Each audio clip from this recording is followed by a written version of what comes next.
Super Show.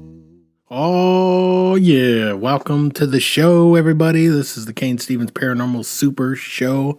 And I'm your host once again, Cain Stevens, and we're back at it. We're here in beautiful Shoe Line Studios, here in majestic tourist destination, Lincoln, Nebraska. So, welcome to the show. Yeah, we've had some pretty good shows here lately.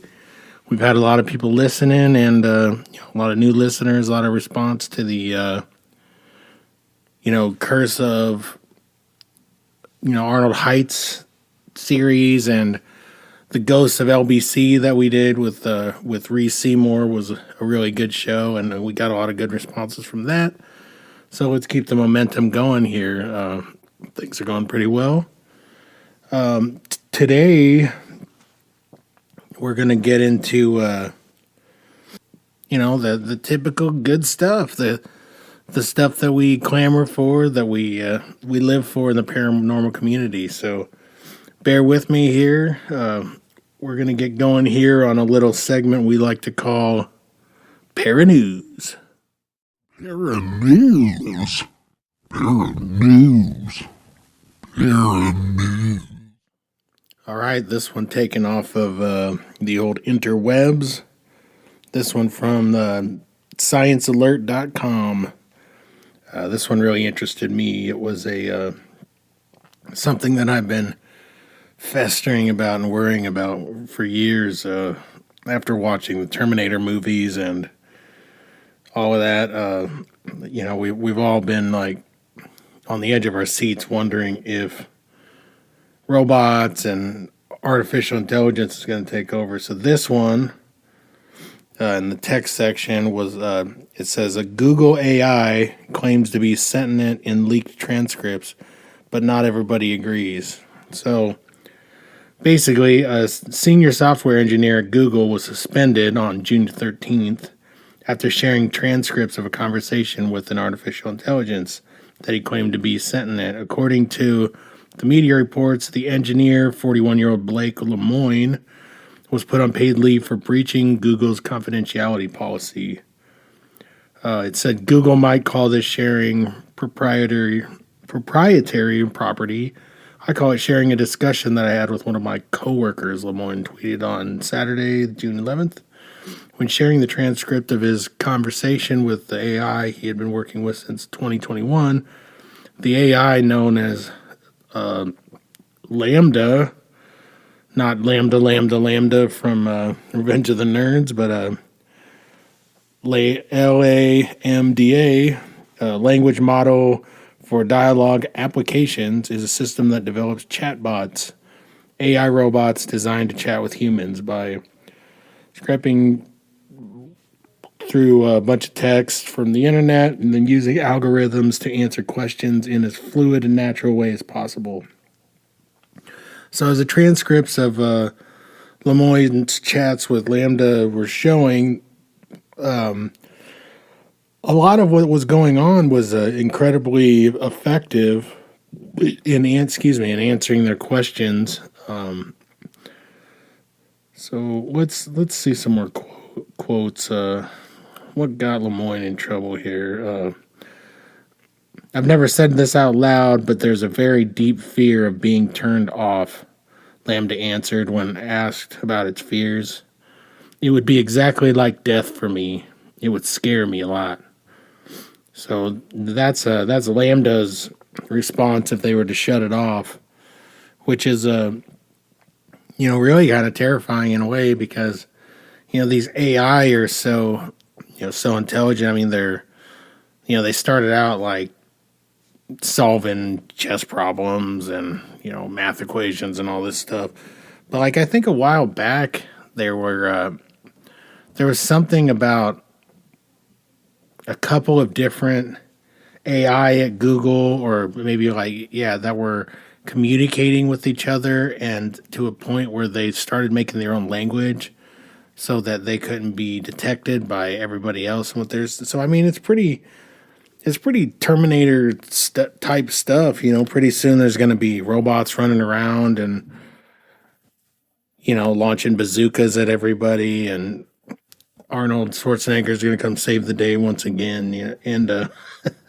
that's probably where we're headed here. But we kind of opened the door for the monster, and now who knows what's going to happen. But this is stuff that keeps me up at night, kids. So let's see. Let's look at some more of what it says. It looks like, honestly, Lemoyne was mostly he was put on put on leave or whatever because he shared some of the transcripts, and so that pissed Google off. Oh, how dare you, share all this fascinating AI stuff that we're doing, and what the hell are they doing with it all? I mean, are they spying on people? What are they doing? I'm not really sure, but it obviously ticked Google and their executives off enough. And that's that really. So look out for that here in the near future. I guess we'll be fighting robots in no time, and the rest is history. If you need to go back and watch the Terminator series to figure out how this is going to go, I suggest you do so. But other than that, just keep it in your mind or in your dreams or whatever. So, all right, everybody, that's a quick little para news for today. I definitely deem it para news because, I chose the article and we went with it. So, all right. Now that we've gotten that out of the way, let's get into some more ghost stories here. What I was debating, like where we were going to go with this episode. I didn't really have a lot of stuff going on per se that I thought would be, totally necessary for this particular show, but we're kind of doing show prep for some other stuff, and so this one I want to talk about some of the ghostly activity that's been going on in the house that we're living in currently. So from time to time, we hear and see a lot of things here. We've had hauntings at other houses. And to be honest, I almost feel like it, not to dramatize it, because I hate that, but I almost feel like it follows us to where we go, or, I don't know if we've always had something kind of like attached to. I don't really know what it is, but we have had stuff in this house we've lived in for about 4 years. I know that the owners of the house, who, we rent from, our landlords, their parents, I believe, lived here, so it was their house, and I don't think they died in the house, but I mean, they did die while, owning the house. So, we've had a lot of weird stuff happen here. I mean, especially down here in the basement where, Majestic Shoe Line Records is and everything. We've had all sorts of things happening downstairs. I've been touched down here. Just the other day, I was doing some mixing for something, and I felt like a distinct, like, hard tug on my leg, and I thought it was like one of my, coworkers, one of my dogs, pecking at me or something. I mean, it was mistakable. It was like a full blown tug on my shorts, and I looked down and I was just like in disbelief, like what the hell was that? It was unreal to me, and it always is. Like I've been touched before in other places, but this time in particular startled me because there was absolutely nobody downstairs with me. And I really don't have any. It wasn't like my shorts kind of like were bunched up and fell down. There was nothing caught on it. Like, I mean, I did several tests and several things, and I couldn't get it to. I couldn't, duplicate it at all. So, there's that. There's seeing things. I think I've told you guys about the story, of, the white figure that we kind of see that's like low to the ground. It almost looks like it doesn't look like a dog, but from your like peripheral vision, it's like we always think it's our dog Teddy because he's a little, the little white cockapoo. But like you'll glance and you'll see it, and then you'll glance again and it'll be gone. And you'll just be like in complete disbelief as to what's happening. And then like, is it a ghost animal or something? I mean, I don't know. I mean, the dogs go nuts down here all the time. And usually, I'm home by myself, especially during the school year, which we're in summer now. So the only thing paranormal going on around here is like the amount my kids are eating. They're eating out of house at home now that they're home all the time. But anyway. Yeah, it's just, it leads me to wonder, like, why, this is why I do the show. Why does this happen? Like, I mean, we've been in far scarier houses. The one in Arnold Heights that, I keep talking about. There's far more going on there. But why does it continue to happen? Why throughout my life have I, at different points in my life been around hauntings and different things, which is what has led me to be obsessed with the paranormal. I mean, what is it about me or my family? I don't know. It leaves me kind of on edge. It's not the haunted house effect, because there's many times where you're just, the haunted house effect, what I mean is, if you're just like scared of something, say you watched a couple really terrifying movies and then you go down in the basement to do the laundry or whatever, and you're like, you just feel on edge. You get, kind of like that. It's not that, because there's many times where this house and this basement and the other house we've been in, you feel nothing and you feel at ease, like, oh, thank goodness, it's over with. But then it always kind of comes back, creeping back. And I know in Air Park, in Arnold Heights, when it got so bad that we had to have a priest come out. And the priest blessed the home, and everything felt pretty good after that for probably a couple weeks. Like nothing, like it just felt like a whole different atmosphere. And then it seemed like after that, for whatever reason, it was like, I don't know if it pissed something off or what, but like then it seemed like the amount of activity was like way worse after that for quite a while. And so it doesn't make any sense. I know we're just stupid monkeys, we don't know anything, but it just doesn't make sense. There's so many people who don't believe in ghosts, and there's many who do now. There's, a lot of statistics are showing that it's kind of gaining ground that people believe in ghosts and the afterlife. But I mean, we just can't possibly fathom or understand what's going on,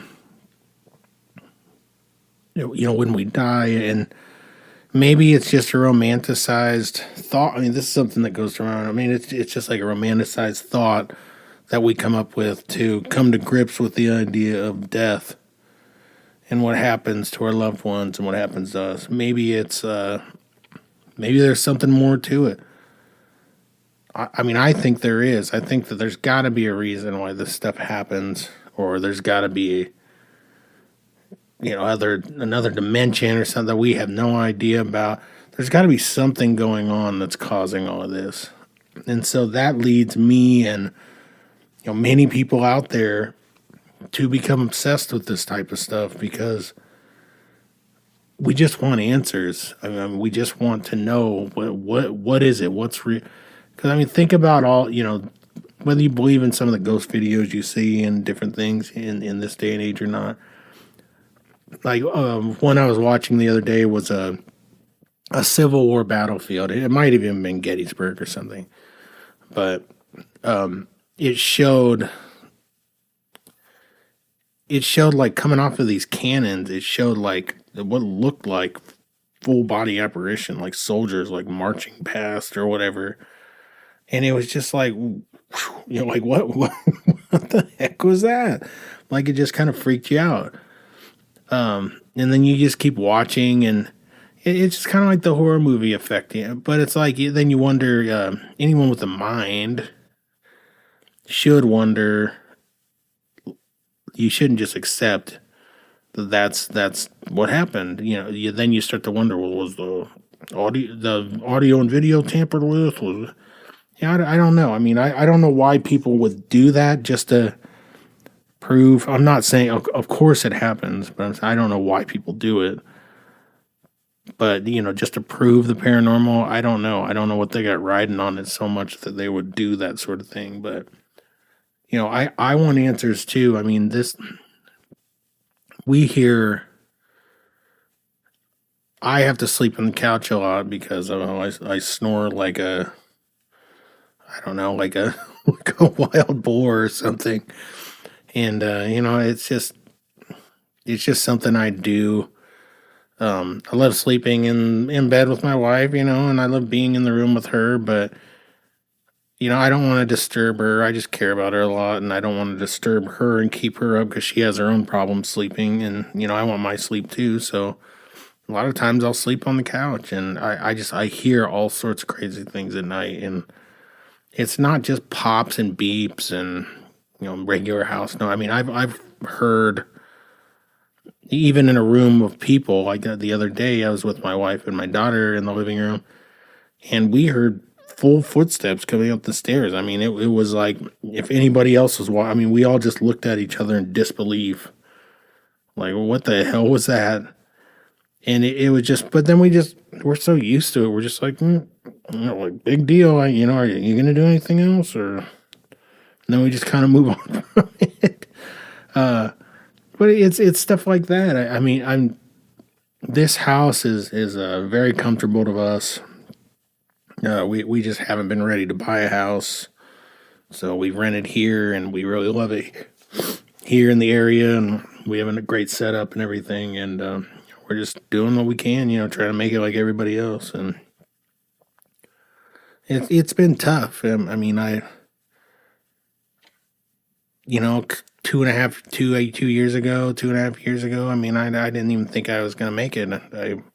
With all the heart problems I had, and I couldn't get my heart under control. I had to get a pacemaker, and still on a lot of medications.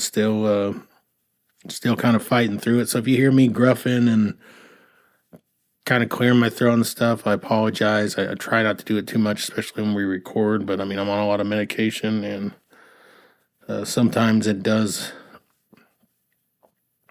kind of play with my, dry my mouth up and all that. And I know what you're thinking. Oh, there's the culprit right there. He says medication, so he's hallucinating and all. But it's not hallucinations. I mean, I haven't been on medication. I was actually a person who was weirdly against taking medication. I was like, I hate pain medication, all that, unless I have to have it. And then, all the heart stuff happened, and it's just like, well, I'm going to trust the professionals. They know what the heck they're doing. This is my big shot to get through all this, and, I'll be darned, they know what they're doing, right? So, praise to all the doctors out there, all the people, the real heroes in my head. And there's plenty of heroes, police, firefighters, all that. But I mean, especially like in the cardiology department, big shout out to them at Brian East. We're basically best friends. It seems like I'm there all the time. But yeah, they really do a good job, and yeah, they really are heroes to me, and really gave me a chance to survive. I mean, to be honest with you, it's not a picnic or a walk in the park. I have a lot of problems, related to all that, and I'm usually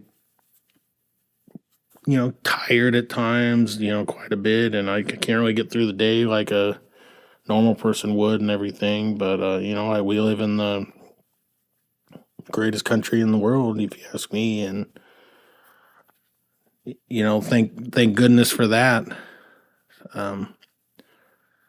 I'm putting along. I'm I'm not perfect.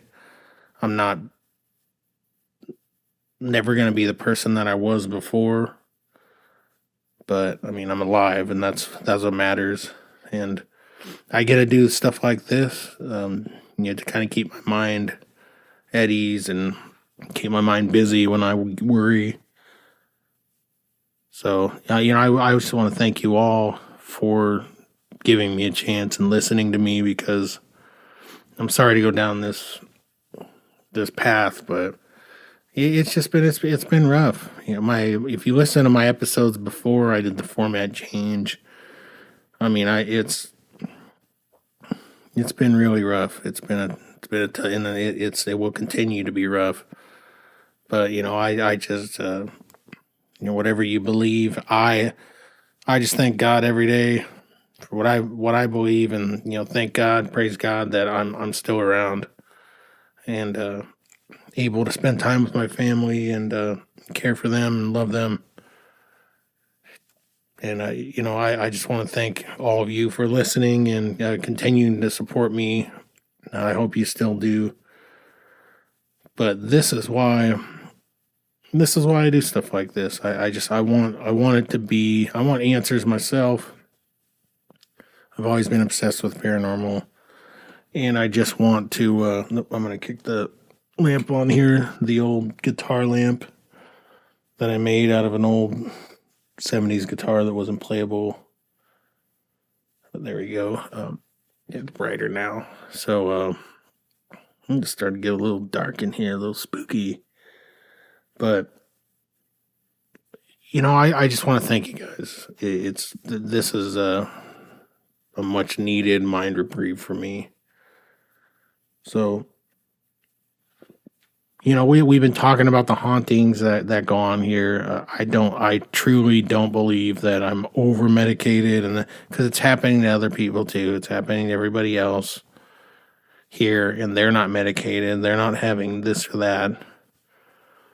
So you can believe what you want to believe. You can arrive on what you want to arrive on. I mean, I haven't done a formal investigation, but I can tell you from all the personal experiences that I 100% believe that there's something here from time to time, not all the time. And I think that there's been something at not every house that we've lived as a family, but some of them. And so that remains to be seen, and that's left to be said. So you arrive on whatever you want to. But on a lighter note, I think we should probably move on to our last segment here, and so we don't get too crazy. Let's do the old dream book, the pretty book, the yellow and red book, the 1970s your horoscope and your dreams book of usual ridiculousness. So let's start one of our favorite new segments. In your dreams. All right, so let's flip through a few things. So if you don't know what I'm doing here, we're going to flip through the dream section of this book. And supposedly, if you have this in your dreams, it'll tell you what it really means or what's going to happen. So let's do a little ceremonial dance once again. Do a little break dance segment here. I'm breaking all the way to O's. So, okay, if you, let's go to an opera house. So if you're dreaming and you're going to an opera house, this is, let's just see what they say. If you dream of going into a darkened opera house, wandering about through the aisles and backstage, you will suffer a keen disillusionment through the perfidy of an old acquaintance. Ooh. So, if you can get through all this grammar and wild English, so if you dream of going into a darkened, it has to be darkened, opera house, wandering through, and you're wandering around, flailing your arms and going backstage, you're gonna suffer A keen disillusionment from an old acquaintance. So, it sounds ridiculous to me, but there are people, I'm sure, who maybe people who work in the opera industry or whatever, who probably have had these dreams. So, something's going to happen between you and an old acquaintance. And it doesn't sound like it's good. If I can, I'm not going to pull a dictionary out to cross-reference all these ridiculous words, but that's what I take out of it. So there's Opera House. Let's do another one. Let's flip through. Okay. We're on S's now. Here's Swiss cheese. It says sea cheese. All right. So let's go to cheese now. Oh, man. Those cheese dreams. You love it. I love it. We got to have more of it. Still flipping. I apologize for this. Oh, I'm so embarrassed by how long this is taking. But we're almost there. We got cheese. All right. So if you're eating cheese in a dream, it foretells that you will have a loving mate to help you weather the storms of life. How nice. So, I mean, I probably had many dreams where I've eaten cheese. I mean, who doesn't like cheese? My daughter doesn't really care for it. She revealed to us. And I thought, well, you're obviously an alien or a robot, because who doesn't like cheese? Unless you're lactose intolerant. It says, as a rule, cheeses made of cow's milk are better than those made of goat's milk. So-called processed cheeses in your dreams are omens of boredom. Oh, you're bored if you're having processed cheese or eating that nice government cheese. Any kind of strong-smelling cheese in a dream is a prediction of great embarrassment.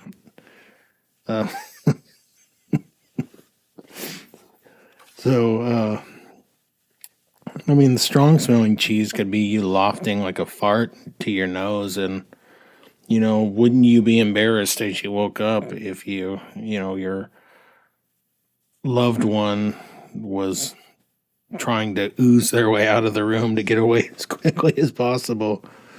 To dream of making cheese shows a success in any job. So if you're a cheese maker in your dream, you're gonna have success in your job. Cheese that is dry and crumbly is a sign of finding money. So, if you get that blue cheese or oh, this book is getting more and more ridiculous the more I read it. But I love it very much, and I hope you guys do too. There it is, everybody. We had ourselves a little dream segment. So if you're dreaming opera houses and cheese, you've come to the right show. So I want to thank you guys once again for listening to the show. I hope you enjoyed this little rap with me about all sorts of different things. I got a lot of stuff coming up as usual. My personal full-length second album, Scar Tissue, is coming out at the beginning of July, so look out for that. It's going to be action-packed, and I'm pretty darn proud of it. I think that my body of work for the first album and this album is going to be pretty good, so check that out. Listen every Thursday for the show, and just stick around, everybody.